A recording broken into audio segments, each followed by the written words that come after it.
ओम शांति।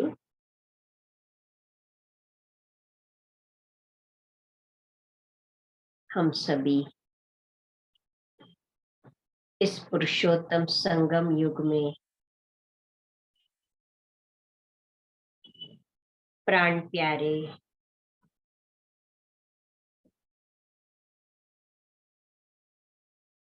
शिव बाबा के सम्मुख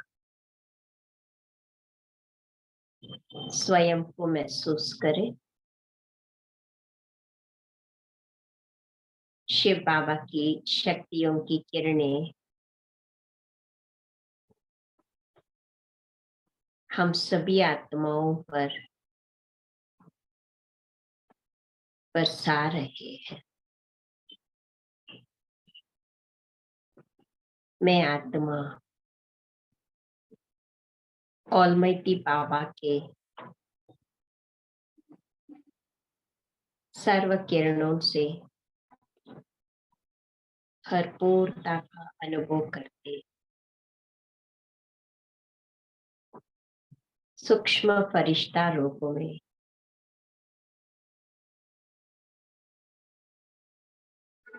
पूरे ग्लोब को प्रकाश दे रहे हैं।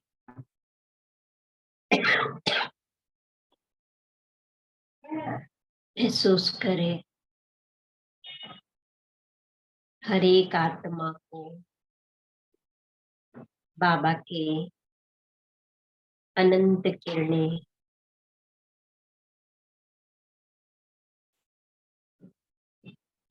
वापस मुक्ति धाम की यात्रा बाबा के संगम का पालना भी मिल रही है। सभी आत्माएं इस पुरुषोत्तम संगम युग में बाबा से मिलकर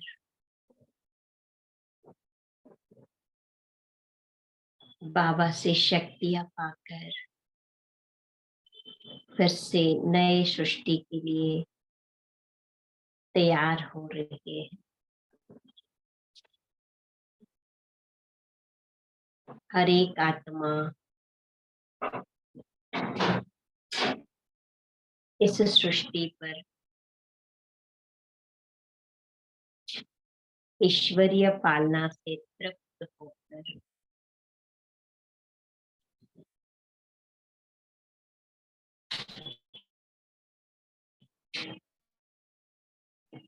अब रिटर्न जर्नी के लिए तैयार। तब मैं बाबा से मधुर महावाक्य सुनने के लिए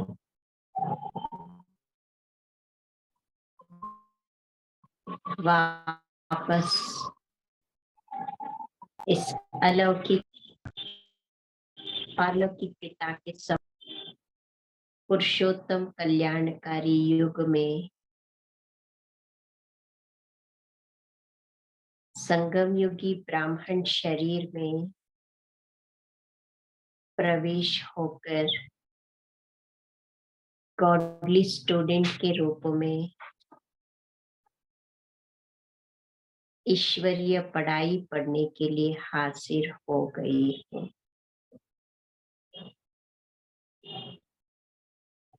ओम शांति।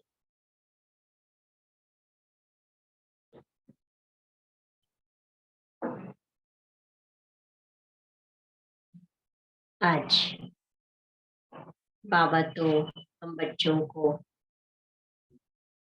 बहुत सुंदर गीत से सजाया है। आज तो बाबा हम बच्चों को प्रीतम आन मिलो ये गीत स्पेशली हम बच्चों के लिए याद दिलाया है कि भले भक्ति मार्ग में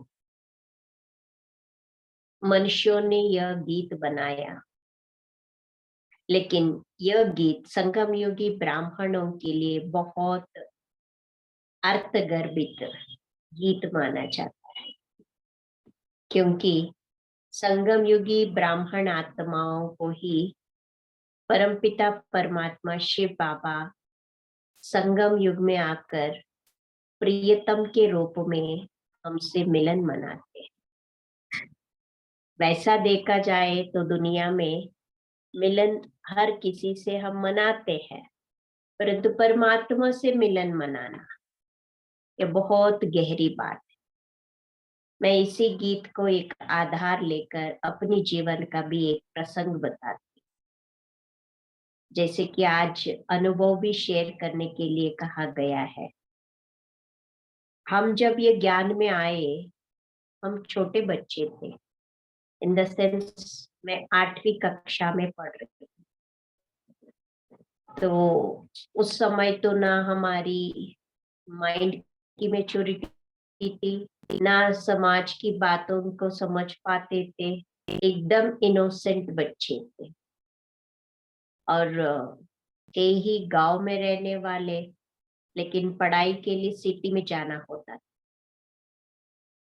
अब ऐसे समय था जबकि गांव में बहुत हंगामा हो रही थी, लड़कियों की कोई सुरक्षा नहीं थी। और जिस घर में बाबा बैठे आए, उस घर के ऊपर ही सारी नौबत पड़ी। और जिस घर में 8-8 कन्याएं हो और 2 भाई हो, बड़े भाई तो शिव बाबा है, लौकिक में एक छोटा भाई है, लेकिन इतने क्रिटिकल कंडीशंस, मतलब इतनी जोरदार, जैसे कि महाभारत युद्ध ही कह सकते हैं, या जो कल्प वृक्ष में हम सभी देखते हैं ना, एक है धार्मिक युद्ध जिसमें बहुत सारी अस्त्र शस्त्रों से आमने सामने लड़ रहे हैं। हम छोटे थे, वो दृश्य देखकर लगता था कि हम क्यों इस धरती पर भेजा भगवान ने। क्या पड़ी थी ऐसे दृश्य देखने, जबकि अपने ही चाचा हो गए, पापा हो गए, सब घायल बैठे हैं।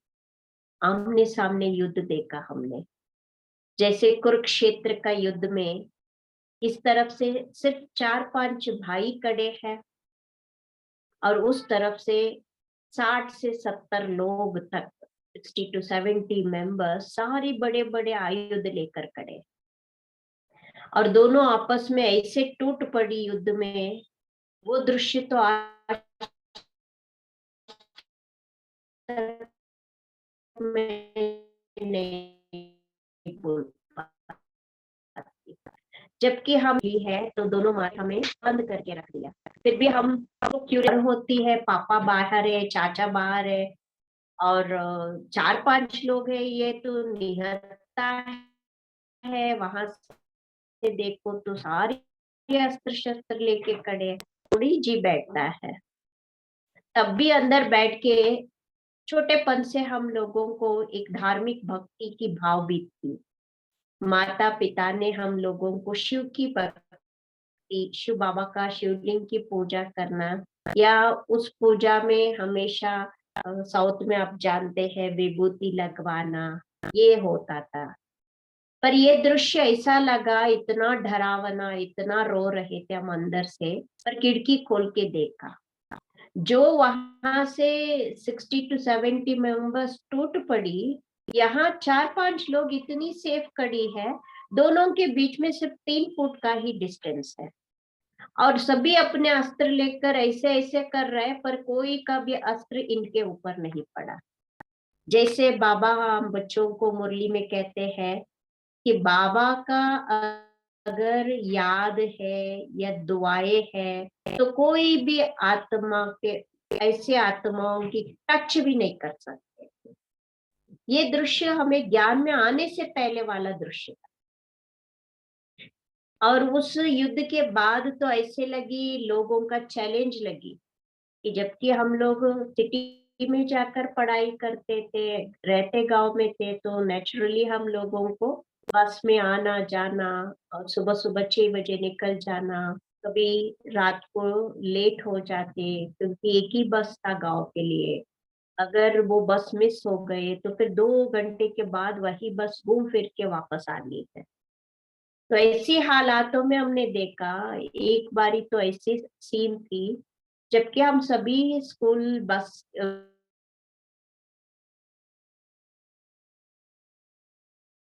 स्टॉप में खड़े हैं, चैलेंज किए थे आपके जाकर स्कूल्स में, सिटियों में पढ़ते हैं, उनको किडनैप कर देंगे, उनको बर्बाद कर देंगे, ये चैलेंज थी। वो जिन्होंने चैलेंज की थी वो सामने खड़े हैं और उनको हम नजर नहीं आ रहे। अगर हम ये कहानी बताए तो लोग समझेंगे ये तो कोई बनावटी कहानी है, परंतु ये सच्ची हकीकत है। हम बहनें, तीनों बहनें साथ में खड़े हैं और कोई को हम नजर नहीं आ रहे हैं, और वो आकर हमारी फ्रेंड से पूछ रहे हैं क्या हुआ, फलाने घर के बच्चे स्कूल नहीं आ रहे, तो वो चुपचाप हंसे और चुप हो गए बाकी फ्रेंड्स तो। मतलब ये था बाबा प्रियतम, जो आज का गीत है, प्रियतम आन मिलो। वो बाबा प्रियतम जो बच्चे अभी तक दुनिया को देखा ही नहीं है, उनको पहले से ही बाबा जानकर, मानकर, स्वीकार करके पहले से ही रक्षा करके आ गए। और आज तक भी हमारी जीवन में ऐसी बहुत सारी चैलेंजेस देख रहे हैं, आ रहे हैं, पर हमें ये ऐसे लगता है जैसे माखन से बाल निकाले। ऐसा लगता है कि हम कुछ नहीं कर रहे हैं, सब कुछ बाबा कर रहा है। तो ऐसे उस सिचुएशन पे हमसे, तो हम इतनी आसानी से बाहर आ गए। वैसे देखा जाए तो जीवन के अनुभव बहुत सारे हैं, पर एक इसके पीछे हमारी प्रयास यही होता था। तो 8th स्टैंडर्ड की छुट्टियों में, समर वेकेशन में, हमारे घर में, हमारी जो रिट्रीट सेंटर है अभी, जिसको हम टिगिरी योग भवन कहते हैं, वहां से बहने आना हुआ और कोर्स देना हुआ, ये लड़ाई के बाद ही, तुरंत बाद। और बाबा को इतना अच्छा लगा, जबकि हमारी दादी, हृदय पुष्पा दादी है, उन्होंने एक ही दब से कह दिया, अप्रैल में कोर्स हुआ और अगस्त में सेंटर ओपन करवा दिए घर के फर्स्ट फ्लोर में। और सेंटर ओपन करवाया और कहा कि सभी बहनें जब तक यज्ञ में नहीं आएंगे तब तक एक को भी नहीं छोड़ना। और दादी चंद्रमणि दादी जी भी, जब हम सभी उनसे मिले योग भवन में, दादी ने भी वरदान दिया कि ये सारे बच्चे यज्ञ से बिछुड़े हुए थे और एक ही घर में, एक ही परिवार में आए हैं।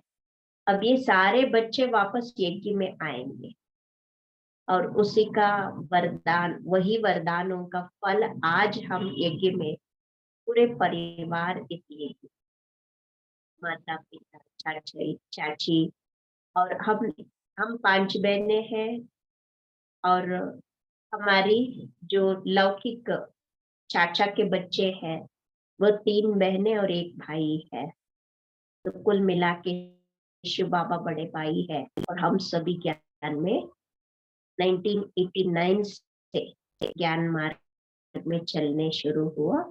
और बाबा हमको लेके जा रहे हैं जैसे कि वो अपनी गोद में बिठा के। एक कहानी बताते हैं ना कि एक अनन्य भक्त था, वो भक्त रोज अपने इष्ट देवता को याद, लेकिन जब उस वक्त का एक ऐसा समय आया, बहुत बीमार हो गए, 1 हफ्ते तक वो बेड रिटर्न हो गए। उसके बाद उसने शरीर भी छोड़ दिया। जब वो भक्त शरीर छोड़ दिया, भगवान के पास गए तो चित्रगुप्त ने उनकी जीवन कहानी की लेखा देखा, जो भी है उसको खोला, तो उसमें दिखाया सारा उस आत्मा को, कि देखा कि जीवन भर उसके संग में और एक व्यक्ति चलता हुआ फुटस्टेप नजर आता है, कदमों की निशानी। तो फिर वो देखते ही उसको लगता है मैं तो जीवन भर अकेला था, कौन है मेरे साथ जीवन भर चलने वाला। तब भगवान कहते हैं तुम तो हर कदम में मेरे को याद किया है ना, इसीलिए तेरे जीवन में मैं हर वक्त साथ निभाता चला और आपके साथ चलते चलते आया है। फिर जबकि लास्ट डेज था, 1 वीक, जब वो बीमार हो गए थे, उस समय क्या हुआ, देखा तो वहां एक ही फुटस्टेप्स है, दूसरा फुटस्टेप गायब है। अब मनुष्य तो अल्पज्ञ है, वो जो भी सोचता है अलग एंगल से ही सोचता है ना। तो उसने वहां वो दृश्य देखते ही बहुत मायूस हो जाता है और कहता है, हे भगवान, जबकि मेरा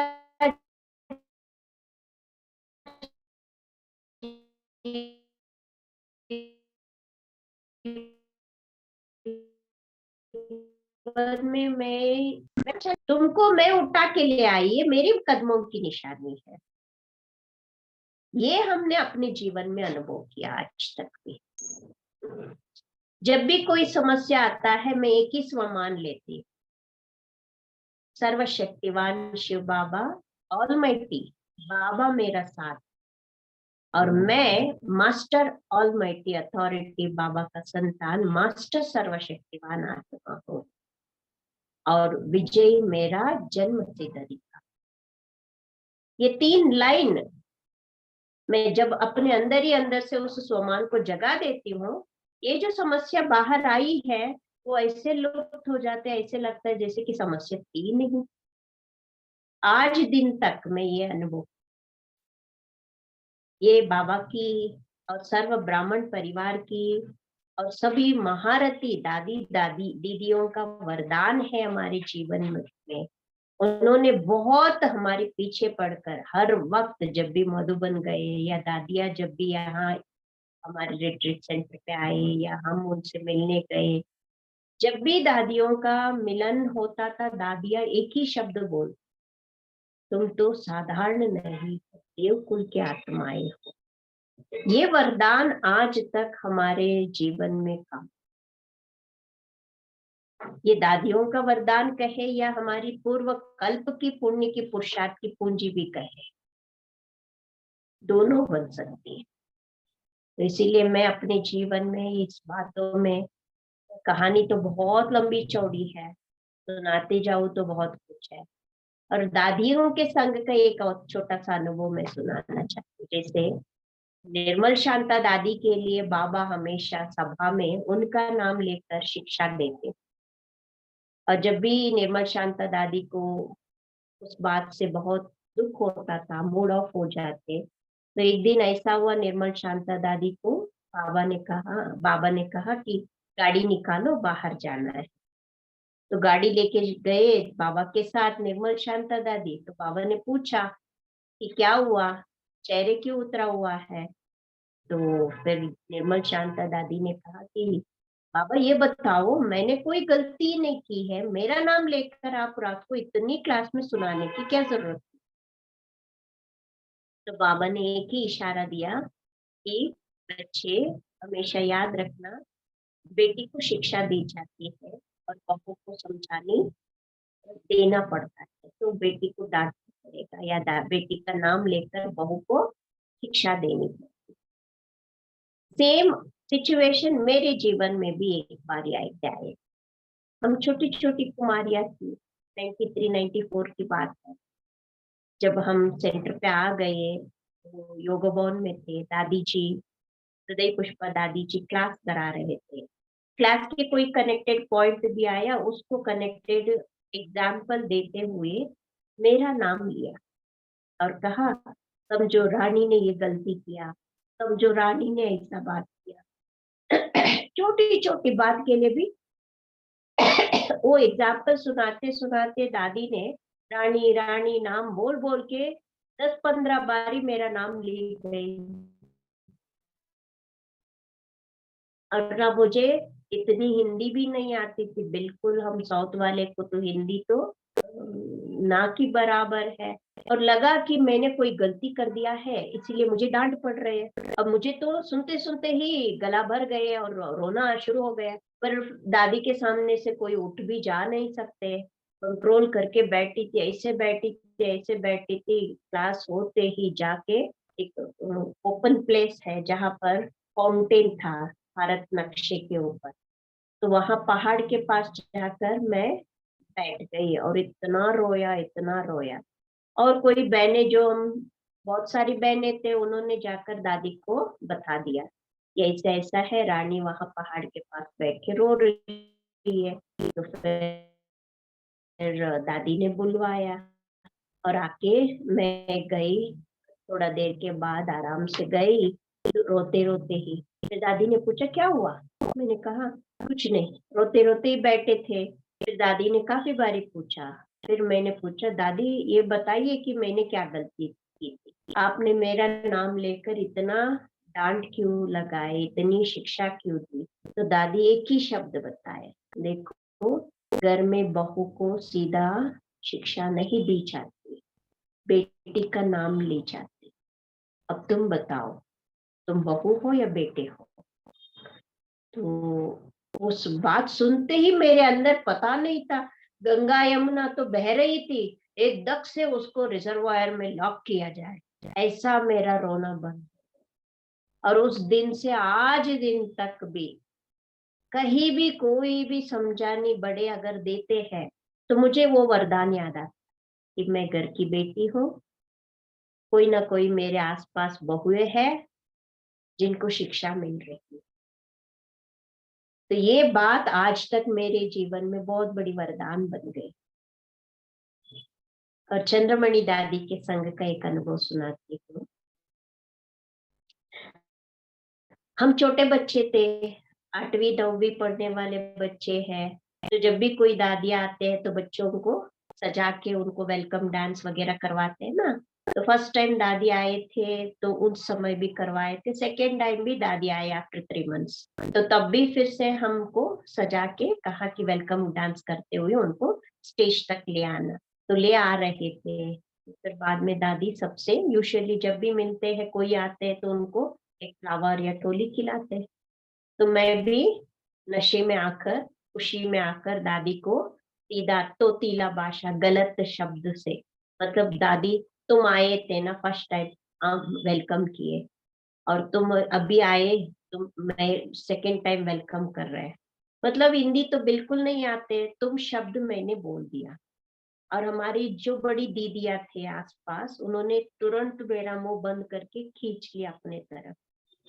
फिर दादी ने नहीं छोड़ा, चंद्रमणि दादी ने तुरंत मेरे को खींच के अपने गले लगा दिया और कहा कि बोलने दो ना, छोटी मुंह बड़ी बात, सीखने की कला है ये, तो गलत बोलेंगे तो सीखेगी। अब ये हिंदी नहीं आते हुए भी इतना बोलने की कोशिश किया है ना, ये आगे चलकर सबको हिंदी सिखाने वाले बनेगी। और ये वरदान मेरे लिए बहुत काम आया। जब भी हमें दादी के बाद अंबिका दीदी हमारी वर्तमान समय में जोन इंचार्ज है, तो उन्होंने मेरे को आंध्र प्रदेश भेजा और फिर कर्नाटक में ही आप है चंद्रमणि दादी, तो कर्नाटक में ही कई और जगह में भेजा, जबकि मुझे कोई भाषा नहीं आती थी। तो उस जगहों में भेजा जहाँ पर भाषा की तो बहुत मायने रखती है, लेकिन मुझे ना तेलुगु आता, ना कोंकणी आता, ना तुलु आता, ऐसे ऐसे प्रांत में भेजा, कर्नाटक के और महाराष्ट्र के बॉर्डर, गोवा के बॉर्डर और आंध्र प्रदेश में। और वहां पर तो कोई कन्नड़ा चलता ही नहीं है, तो मुझे सिर्फ कन्नड़ा आता था, थोड़ा बहुत टूटा फूटा इंग्लिश आता, हिंदी तो बिल्कुल नहीं आते। तो फिर मैंने बाबा को संकल्प लिया, जबकि हमारी दादी हृदय पुष्पा दादी को कन्नड़ा नहीं आते हुए भी उन्होंने बेंगलुरु आकर इतनी सभी आत्माओं का पालना किया, पूरे साउथ इंडिया का सेवा किया। अंबिका दीदी ने यही वरदान याद दिलाया, जबकि दादी को कोई भाषा नहीं आई, इतनी सेवा की, तो आप भाषा के पीछे क्यों पड़े? अच्छा ठीक है दीदी, यही वरदान मेरे लिए काफी है करके मैं दीदी के साथ चले गए। और वो वरदान इतना काम आया, जहां जहां भी गए, जहां पर मेरे को भाषा नहीं आते हैं, वहां बाबा की भाषा हिंदी सिखाने का टेका ले लिया और सबको हिंदी सिखाते गए। जो आज तक कन्नड़ा या तेलुगु ट्रांसलेशन के लिए डिपेंडेंट थे, आज इंडिविजुअली डायरेक्ट बाबा की मुरली को, बाबा की शब्दों को ग्रहण करने तक, समझने तक, हिंदी को डायरेक्टली सुनने तक तैयार हो गए। आज भी काफी ब्राह्मण आत्माएं कहते हैं कि दीदी ये तो बाबा का वरदान था, आपने हम लोगों को हिंदी समझने तक सिखा के गए, भले बोल नहीं पाते हैं पर समझते हैं। तो ऐसे बड़ों का जीवन में, हमारे जीवन में तो बहुत कृपा है। मैं यही कहती हूँ कि आज भी बाबा हम लोगों को अपनी गोदी में बिठाकर अपनी आशीर्वाद की छत्र छाया के नीचे चला रहे हैं। यही मेरी जीवन की बहुत छोटी सी 2-4 बूंद का अनुभव है। अभी हम ऐसे प्रियतम आन मिले हुए हैं, उनका मधुर महावाक्य भी सुनेंगे। बाबा कहते हैं, मीठे बच्चे, यही संगम है जब आत्मा और परमात्मा का संगम अर्थात मेला होता है। सतगुरु एक ही बार आकर बच्चों को सत्य ज्ञान देते हैं, सत्य बोलना सिखाते। सत्य बोलना माना आत्मा का ज्ञान के बारे में बोलना, आत्म स्थिति में रहकर बात करना, आत्मा होकर सामने वाले आत्मा को भी समझ के उस आत्मा भाव से संबंध संपर्क में आना, ड्रामा की पटरी पर खड़े होकर हर दृश्य को देखना, ये सब सच्ची बोलना, सत्य की राह है। अच्छा, बाबा का आज का प्रश्न है, किन बच्चों की अवस्था बहुत फर्स्ट क्लास रहती है? उत्तर है, जिनकी बुद्धि में रहता है ये सब कुछ बाबा का है। ये तो हर एक अनुभव किया है ना, जो कुछ भी हमारे आसपास है, नजदीक है या हमारे सामने है या हमारे कल के लिए भी तैयार है, तो ये सब कुछ बाबा का ही तो सहयोग या वरदान या मेहरबानी है। हर कदम श्रीमत लेने वाले, पूरा त्याग करने वाले बच्चों की अवस्था बहुत फर्स्ट क्लास रहती है। बाबा कहते हैं, ये जीवन संगम युग की यात्रा है, बहुत लंबी है। कैसे लंबी है? हा? लंबी कैसे? किलोमीटर्स में नहीं, धारणाओं में, अवस्था में, सेवा में, ज्ञान को समझने में बहुत लंबी है। हमारी सोच समझ को बढ़ाना बहुत लंबी यात्रा है। इसीलिए ऊंच बाप की ऊंची मत लेते रहना। इस यात्रा में हमें बाबा की श्रीमत लेते रहना है। आज का बाबा का प्रश्न दूसरा है, मुरली सुनते समय अपार सुख किन बच्चों को भासता है? मुरली सुनते समय अपार सुख किन बच्चों को भासता है? उत्तर है, जो समझते हैं हम शिव बाबा की मुरली सुन रहे हैं, है ना। शिव बाबा जबकि परम धाम से हमारे लिए इस तरह पर पराये घर में, पराये राज्य में, पराये तन में आकर पढ़ाते हैं, कितनी महत्वपूर्ण बात है। हम अपने को इतना पदमा पदम भाग्यशाली महसूस करें कि जो भगवान सारी दुनिया ढूंढ रहे हैं, वो भगवान मेरे सम्मुख आकर मेरे साथ बातें कर रहे हैं, कितनी महत्वपूर्ण बात है। फिर बाबा कहते हैं, तो यह मुरली शिव बाबा ने ब्रह्मा तन में सुनाया है। तो मोस्ट बिलवेड बाबा हमें सदा सुखी मनुष्य से देवता बनाने के लिए यह सुना रहे हैं। और भी महत्वपूर्ण बात है कि मनुष्य से देवता बनाने के लिए बाबा ये ज्ञान सुना रहे हैं हम लोगों को। इसीलिए मुरली सुनते समय यह स्मृति रहे तो अपार सुख भासता है। गीत था, प्रियतम आन मिलो, प्रियतम हमारा आके हमें मिल रहे हैं। तो इतनी सुंदर बातें बाबा ने हम लोगों को याद दिलाया। बाबा तो और एक बात आज ही याद दिलाया, इतनी सुंदर बातें बाबा समझाने के बाद भी कई बच्चे बाप को और प्रियतम को डाइवर्स देते चले जाते हैं। इसीलिए ऐसे बच्चों को बाबा ने महामूर्ख कहा। तो कभी भी हम लोग ये काम ना करें कि मूर्खता में आकर बाप को और अपने प्रीतम साजन को हाथ छोड़ के फिर से रावण राज्य में चले जाना मना महामूर्ख कहा जाता है। तो ऐसे काम नहीं करना कभी भी। अच्छा, मीठे मीठे सिखिलते बच्चों प्रति माता पिता बाप दादा का याद प्यार और गुड मॉर्निंग। रूहानी बाप की रूहानी बच्चों को नमस्ते। हम रूहानी बच्चों की रूहानी बाप दादा को प्यार प्यार, नमस्ते नमस्ते, मॉर्निंग, शुक्रिया बाबा, शुक्रिया। धारणा के लिए मुख्य सार, बाप द्वारा जो सुख शांति का खजाना मिलता है वो सबको देना है। क्या मिला है? सुख शांति का खजाना मिला है। कैसे? ये आनंदित अवस्था जो है, मुरली जो सुनते हैं, ये परम सुख की बात है। और जो मुरली हमने सुना, जो बुद्धि में धारण किया, उसको टाइम में यूज किया, ये परम शांति की बात है। अब ये अनुभव भी शेयर कर लेना किसी से, बाबा कहते हैं ये सबसे बड़ा पुण्य की। और ज्ञान से अपनी अवस्था जमाने की मेहनत करनी है। अवस्था जमाना मतलब हम इस कलयुगी दुनिया में रहते संगम युगी है, ये बात भूल जाते कई बार। तब स्थिति डवाडोल हो जाती, बातों की प्रभाव में आकर अपनी मन की अवस्था को वीक कर लेते हैं। इसलिए बाबा ने कहा अपनी ज्ञान अवस्था को जमाने के लिए ज्ञान की बातों को धारणा करने की मेहनत करनी है। फिर बाबा कहते हैं दैवी गुण धारण करने के लिए देह बान को भूल अपने को आत्मा समझ अशरीरी बन एक प्रियतम को ही याद करना।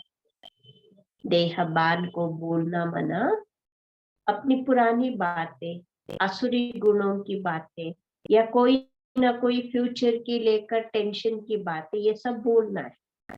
बाबा कहते दैवी गुण धारण करो, अर्थात आत्मा समझ अशरीरी बन एक सच्चे प्रियतम परम पुरुष, पवित्रता का सागर, परम पिता शिव साजन को बहुत प्यार से याद। फिर आज का वरदान है विशेषता के बीज द्वारा। कल का वरदान और आज का वरदान कंटिन्यूएशन। बाबा कहते हैं विशेषता के बीज द्वारा संतुष्टता रूपी फल प्राप्त करने वाले विशेष आत्मा भव। जिनके अंदर जो जो विशेषता है वो सब बाबा का देन है। अब वो विशेषताओं का बीज को आप जब सेवा रूपी धरनी में डालेंगे और रोज उसको याद रूपी अग्नि भी देंगे और उसको स्मृति रूपी पानी भी दिलाते रहेंगे, अलग अलग तरीके से उसको अप्लाई करते जाएंगे, वो उगकर बहुत बड़ा वट वृक्ष बनकर हम सबको फलदायी छाया देने वाले बन जाए। इसीलिए बाबा कहते विशेषता रूपी बीज द्वारा संतुष्टता रूपी फल प्राप्त करने वाले विशेष आत्मा भवा। इस विशेष युग में कौन सी है? संगम युग जो है वो विशेष युग है। विशेषता का बीज सबका बीज का सबसे श्रेष्ठ फल है संतुष्टि। हम सबको बाबा ने विशेषताएं बहुत दी है, अब उसको हम अप्लाई करने के लिए जो मिला है उससे हम संतुष्ट होंगे। बाबा कहते संतुष्ट रहना और सर्व को संतुष्ट करना यही विशेष आत्मा की निशानी। हम भी संतुष्ट रहे और सबको संतुष्ट करें। कैसे? ऐसा नहीं कोई चीज दे दिया वो संतुष्ट नहीं। बाबा कहते हैं उनके अंदर भी वो चीज तैयार करने की क्षमता बढ़ा देना, ये है संतुष्ट करना। तो बाबा इसीलिए कहते एक है संतुष्ट रहना, दूसरा है सर्व को संतुष्ट करना, यही विशेष आत्मा की निशानी। इसीलिए विशेषताओं के बीज अथवा वरदान को सर्व शक्तियों का जल से सींचते जाओ। जो विशेषता में मिला है उसको क्या करे? सर्व शक्ति रूपी, अर्थात उसको उस विशेषता को कार्य में लगाने की शक्ति को बढ़ाते जाओ। वो सींचते वो वृक्ष बनता जाएगा, फलदायी हो जाएगा।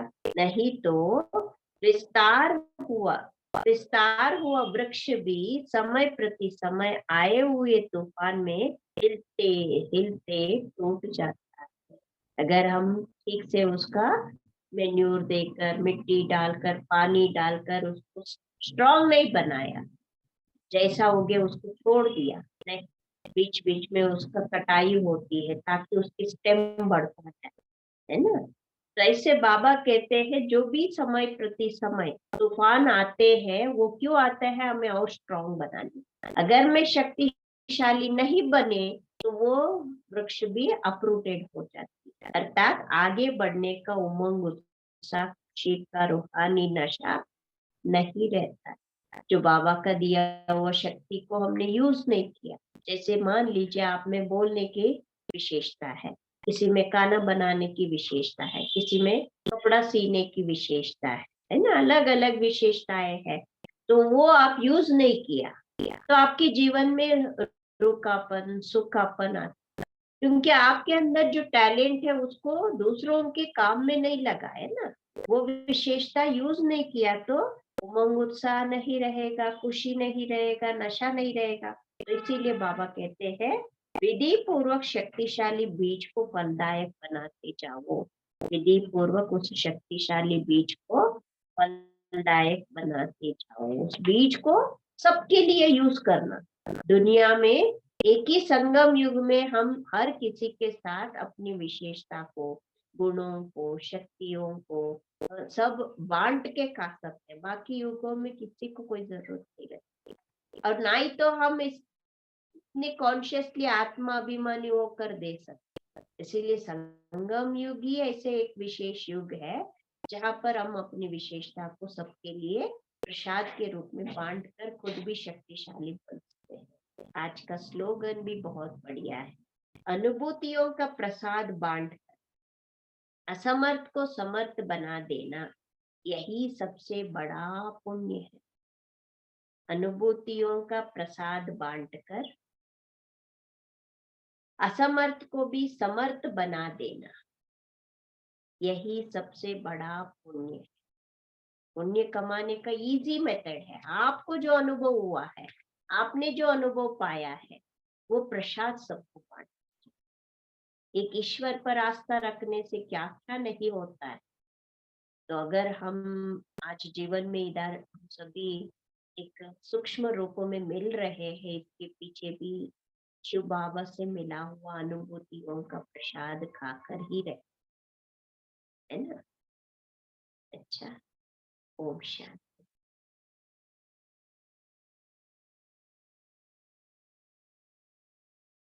ओम शांति दीदी, आपका बहुत बहुत थैंक्स है कि अनुभूतियों का प्रसाद हमारे साथ शेयर किए और मुरली के पॉइंट्स इतनी अच्छी तरह से समझाए, वरदान को और स्लोगन को भी। किसी भी भाई बहन का कोई प्रश्न है या कोई क्लैरिफिकेशन है, दीदी हमारे बीच में है, पूछ सकते हैं।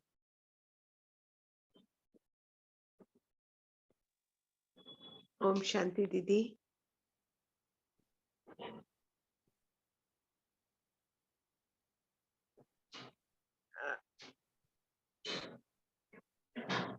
रश्मि बहन बोलिए।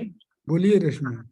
हाँ दीदी, राइट या रॉन्ग इसका फैसला कैसे करें? जब हम कुछ भी काम करते हैं, ये राइट है या रॉन्ग है, ये कैसे पता चले?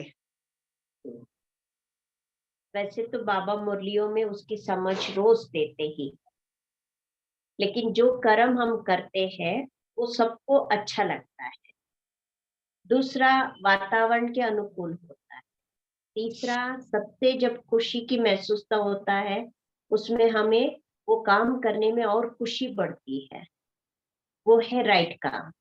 और अगर गलत काम है, खुद अपना मन भी कहता है कि नहीं करो, सिक्स्थ सेंस जिसको कहते हैं, वो हमें वार्न करता है। दूसरा, समाज की ओर से भी लोग भी कहते हैं ये ठीक नहीं है, ये जो कर रहे हैं ये गलत है। और तीसरा, वातावरण में वो खुले में नहीं कर पाते हैं गलत काम, है ना। नहीं वो दीदी, भी जैसे हम किसी से बात, कभी गुस्सा आ जाता है, तो गुस्सा भी तो गलत ही है एक तरह से देखा जाए सबसे तो। बड़ी गलती है वो तो। क्योंकि बहुत कोशिश करते हैं, पर कई बार हो जाता है जब दूसरा सबसे आदमी बड़ी फायदा उठाता है गलती तो गुस्सा आ जाता है। हालांकि बोल ऊंचे नहीं होते हैं, बट मन में गुस्सा आता है। बोल को कंट्रोल करना सीख लिया है, अभी उल्टा सीधा नहीं बोलते, बट अंदर गुस्सा आ जाता है। तो क्या वो क्षण हम बाबा को भूल जाते हैं? हाँ, तभी तो, या तो आत्मस्मृति भी नहीं है, ड्रामा स्मृति भी नहीं है, बाबा का स्मृति भी नहीं है, तभी तो गुस्सा आ रहा है। अगर मैं आत्मा, मेरी आत्मा की स्मृति रहे तो भी मैं अटेंशन रखूंगी ना। जो कर्म मैं करूंगी मुझे देखकर सब फॉलो करेंगे, जैसा कर्म करूंगी वैसा मुझे भरना पड़ेगा, ये सारी बातें याद रहेगा। दूसरा, ड्रामा कल्याणकारी माँ है ना, तो ड्रामा कभी भी हमारी गलती होने नहीं देते हैं। अगर मैं शांति से हैंडल करूं ड्रामा, जिसको जो गलत है उनको जो जहां पनिशमेंट देना है वो धर्मराज के हैंड ओवर कर देता है। और शिव बाबा तो इतनी स्पष्ट रूप से कहते हैं कि बच्चे, सामने वाले ऑलरेडी गलत काम करते, आपको गुस्सा दिलाने की कोशिश कर रहे हैं, पर आप अपनी बाबा को याद करते शांत रहेंगे तो सामने वाले आत्मा को बाबा देख लेंगे। और बाबा जब ऊपर से देख रहा है तो उसका आदि मध्य अंत्य भी जानता है ना।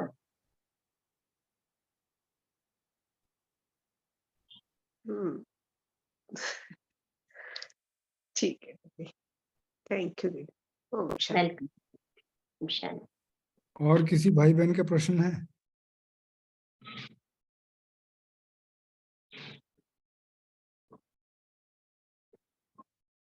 कोई प्रश्न नहीं तो दीदी गीत से समाप्त करें। जी भाई। दीपक भाई आप प्ले करेंगे या हम लगाएं? लगा दूं भाई जी? लगाइए। लगा। मेरे परम पिता परमात्मा सदाशिव निराकार,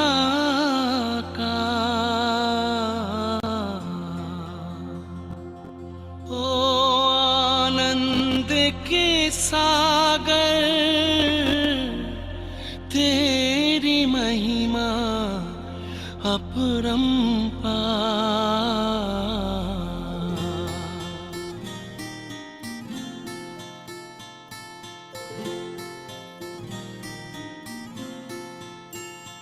मेरे परम पिता परमात्मा, मेरे परम पिता परमात्मा सदाशिव निराकार, परम पिता परमात्मा सदाशिव निराकार, ओ आनंद के सागर, तेरी महिमा अपरंपार, महिमा अपरंपार, तेरी महिमा अपरंपार।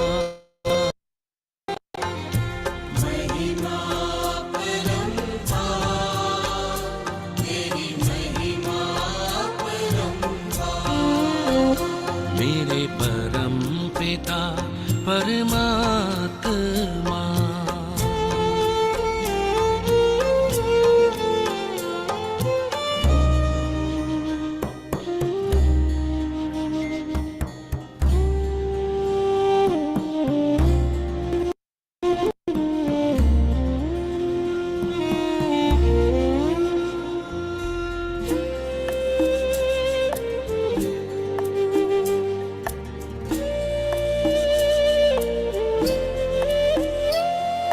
तुम सृष्टि के ज्ञाता हो, वरदानों के दाता हो।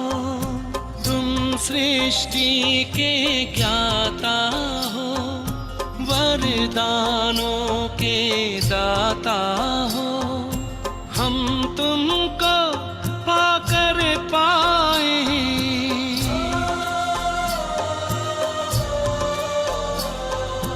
हम तुमको पाकर पाए, गति सदगति उपहार, महिमा अपरंपार, तेरी महिमा अपरंपार। महिमा अपरंपार, तेरी महिमा परम पिता परमात्मा।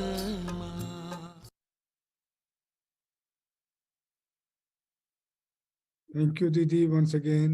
ओम शांति दीदी। ओम शांति दीदी, ओम शांति भाई जी। थैंक यू दीदी। ओम शांति। जितने भाई बहन जुड़े हैं उनको ओम शांति। ओम शांति भाई जी। कल फिर मिलते हैं 7:30 बजे। जी भाई जी। ओम शांति।